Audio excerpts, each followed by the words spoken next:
Àlòbí ọ̀sẹ̀ tó ní fakọ́dà mi àdèlú. Àlòbí ọ̀dẹ̀ ìbàkọ̀rẹ́.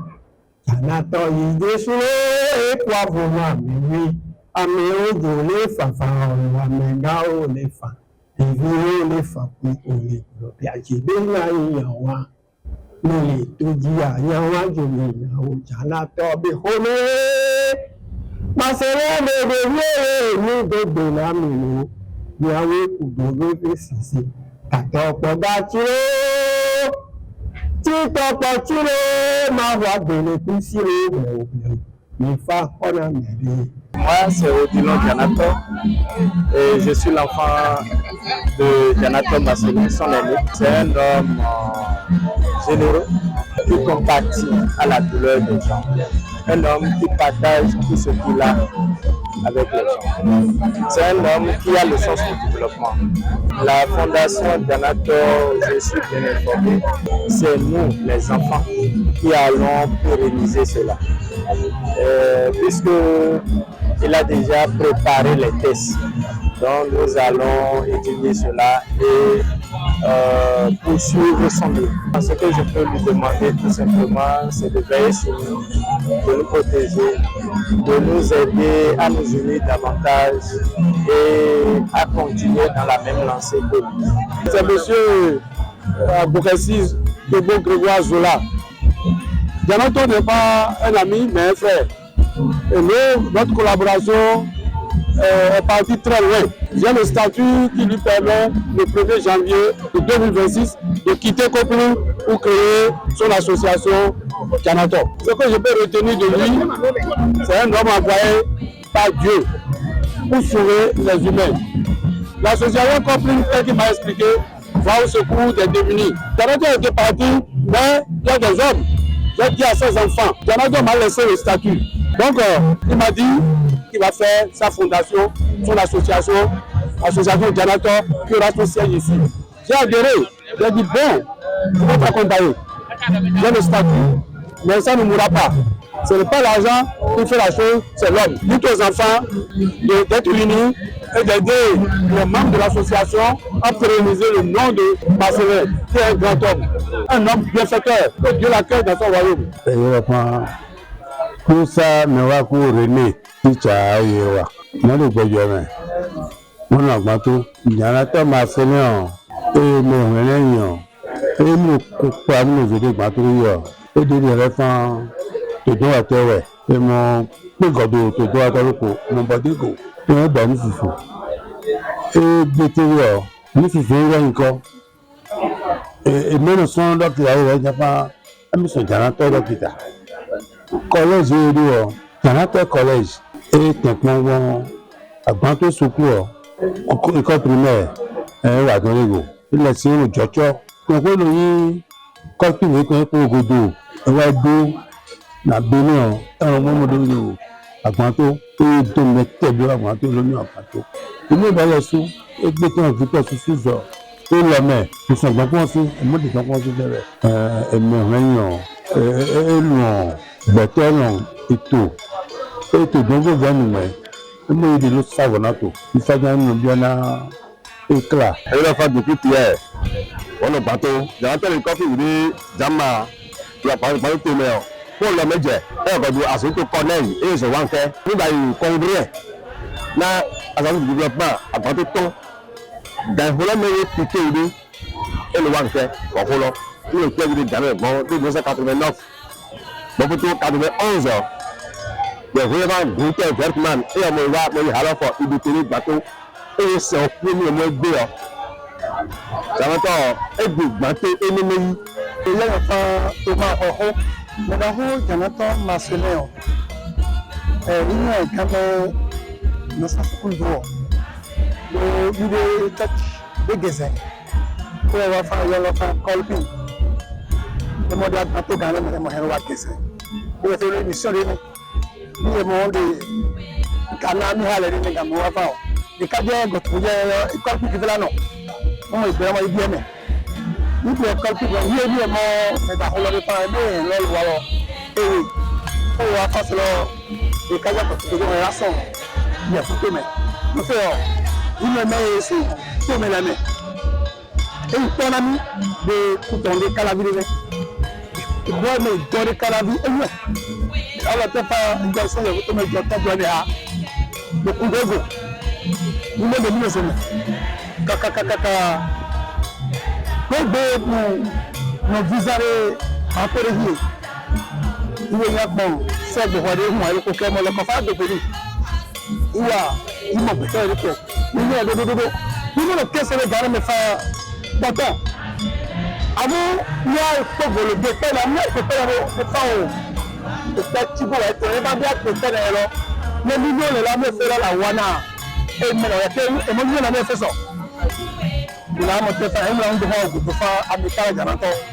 Que du voilà de rire, du mauvais, du babaï, de éclairer. Et moi, je suis le faire de la route de la fondation. De le fil de population, il y a que amical et mieux de la fondation. Donnez-moi le calcul du bois Siméon. Et moi, je vais attendre et tomber.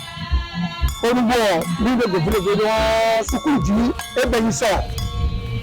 De amical comme c'est de la religion.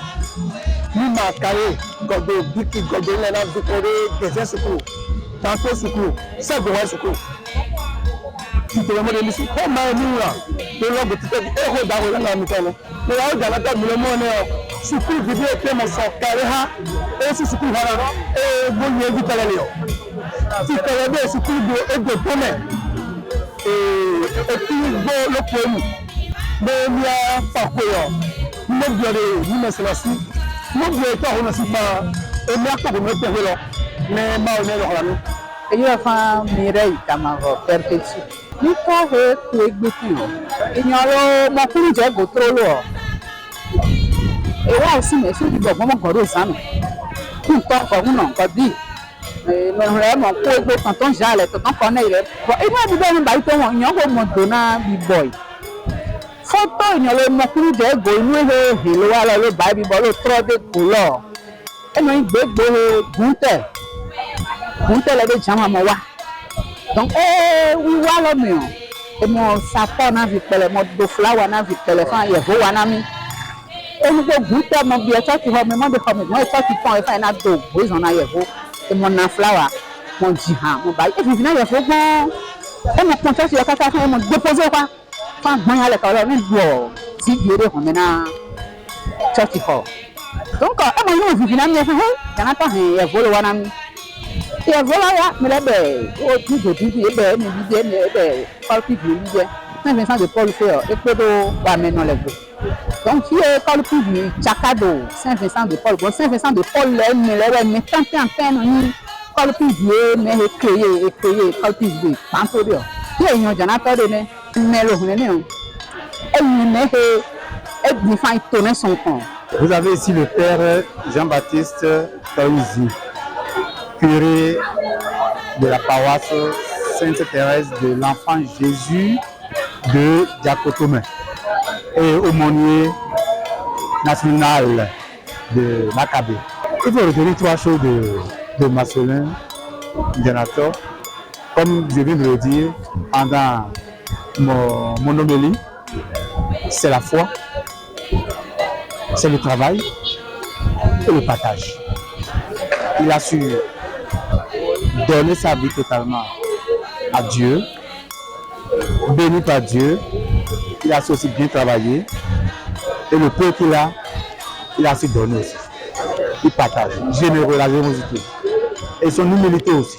Que le Seigneur l'accueille dans son royaume et que de là-bas aussi, mais qu'il intercède pour nous et surtout pour l'AKB. L'AKB, c'est l'association Corpine Bénin.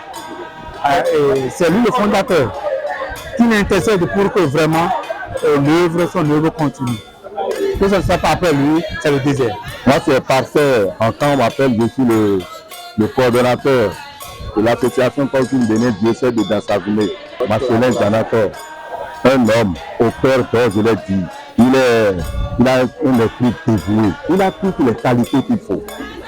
Et il prend du temps à réagir, à bien, c'est-à-dire méditer, à bien méditer sur une situation avant de réagir. Il il ne réagit pas dans le bruit. Et tout ce qu'il réalise, ces œuvres qu'il réalise à travers l'association Colping Bénin, c'est sans bruit. Il n'est même pas le capable de tout de ce qu'il fait. Que vous fassiez une couverture médiatique, il a l'habitude de dire. Il ne sait pas comment visibiliser pour se montrer aux gens. C'est quelqu'un qui est très humble. Il a cette humilité-là qui le caractérise. Je suis Olivier Sodonon du diocèse de Cotonou. Je suis de la famille Colping de Vasséfo, une station de la paroisse Saint-Paul de Tove, à Ouida. Marcelin Janato, c'est le géniteur de l'association Colping Bénin. C'est lui, dans cette tournée à l'étranger, a rencontré cette association en Allemagne. Il l'a intéressé et c'est comme ça qu'il s'est familiarisé avec cette association. Il a mené les démarches nécessaires pour que celle-ci soit implantée au Bénin. Donc pour que ça soit étendu sur tout le territoire du Bénin, c'est grâce à ce 10 fils du pays appelé Marcelin Komla Janato.